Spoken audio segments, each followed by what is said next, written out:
Good morning mga kagri. Yan, pakinggan ho natin. Bago tayo pumasok, kailangan alamin natin kung anong mga bawal. Yan. Nandito ho tayo sa Mud Spring, kung saan makikita ho natin. Yan, ramdam ko na ho, dito pa lamang ay yung init, galing ho kami sa malamig. At ito ho yung Mud Spring. So napakalamig ho. Kasama po natin ng iba't ibang mga eksperto sa bayan ng Quezon. Yan ho. So dito ho, nakita ho natin ay talagang nakulo ho. Yan. Yan po mga kaagri. So kung kayo napapagawi dito sa Mount Makiling, ito ho. Kita na ho natin, napakalamig sa taas pero ito ho'y nakulo. Kita ho ninyo na nausok ko mga kaagri.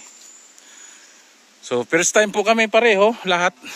Matagal na kami sa Pilipinas pero unang pagkakataon pong nakarating kami dito. Kaya sa mga nakarating dito, paki-comment down below na lang kung anong experience ang naranasan ninyo.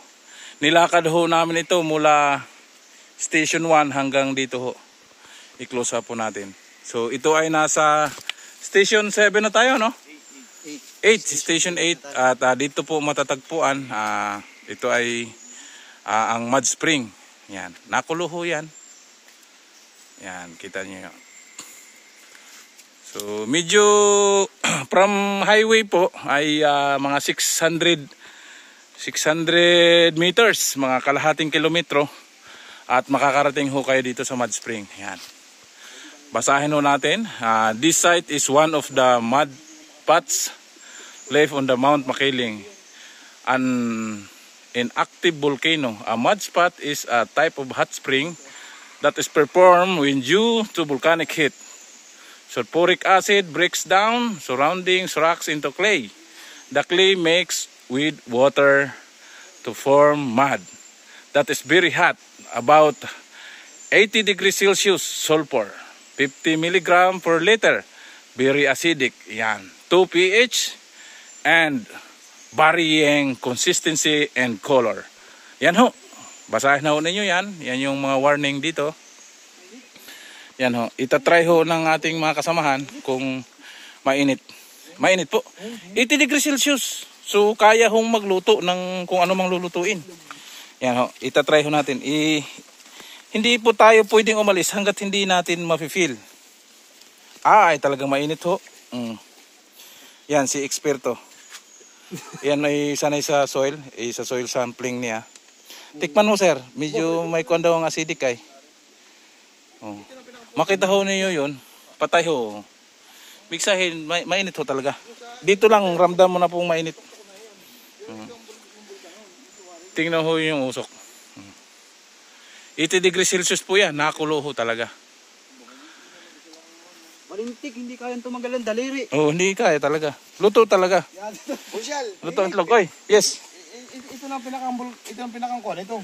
Kumbaga hindi na yung doon sa... Oh, iyan na talaga mismo. Ito na ang pinakangkuan na ito. Oh, at nakulo eh. Ibig sabihin yung laban na yun sa kailaliman ano? Ito na yun. Ito na yung nakita natin na sa pinakatuktok na kuwan na ibutod ng bulkan. Na usok. Doon sa ano? Oo, sa nakita natin doon sa map. Oo, kaya parang hotel. Oo, may kuwan. Oo. Ito na yun. Tingnan mo yun, kulo na. Maglangoy ka daw diyan. Aba, 80 degrees. 80 degrees Celsius. Paano ko makakapasok dyan? Tingnan mo sir, oh. Dito, may nausok pa rin dito. Diyan nga naghukay. Naghukay. Yan, oh. Yan. Lahat yan. Siguro dito galing yung tubig na ginagamit sa pangkuan natin, kaya mainit. Kita naman po dyan sa warning, 80 degrees. Doon nga lang sa lampas lang ng kuan na. Mainit na. Ay diyan. Ang naamoy nyo kung anong kasing kuan ng amoy? Kalburo. Kalburo. Di ba't yung bumili kang kalburo ay ilagay mo sa tubig? Ganito. Pagka yan ay inilagay mo sa bambukan yun, pag sinindihan mo, isabog yan. Kakasakit tayo ng... Kakasakit? Ilang ko no, very acidic yan oh. Huwag niyong tikman. Tingnan mo. Yung pH niya, negative 2 ba ito? Negative 2 pH? Yan. Masyado ng acidic pala yun. Acidic yan. 80 degrees Celsius. O, gulping init niyan. 80 degrees. Ano yung wala kahit na ulit nag-uusok ano? Abay, oo. Walang tigil yan. Hindi ko doon, hindi makatagal. Nayangat ko mainit. Hindi tayo nag-selfie diyan. Ha? Ay tayo magpicture. Dito ba? Sir, titistingan natin kung gamot ito. Karayuma. Aba! Mainit nga! Oh! Ah!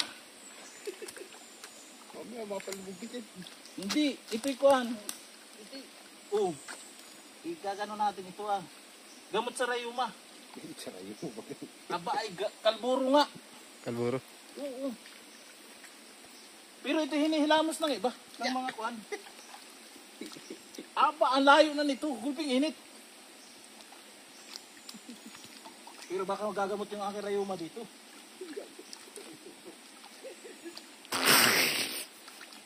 Pare, yung kaahon na kuhan na magpapakulo ka ng tubig. Ay ganito.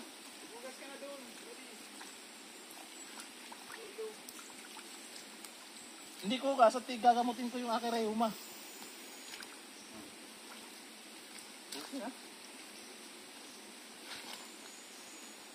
Ayos ang experience. Stop na.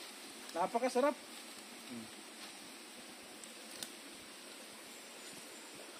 Wala namang pinagbabawal na bawal magkuhan eh. Ah, bawal pala doon.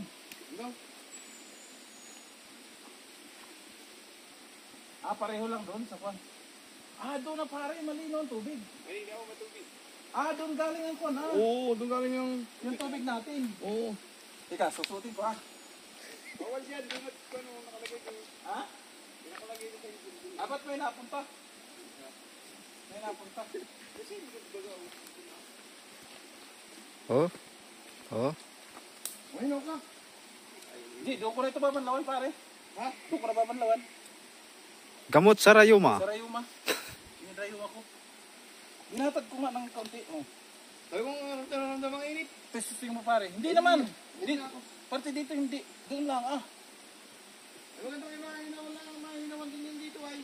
Ha? Mga 5 minutes lang. Ay sa kon nga. Alam mo pare, ako nakatesting sa jacuzzi. Sa Japan. Yung sauna. Ganito. Ganito kainit.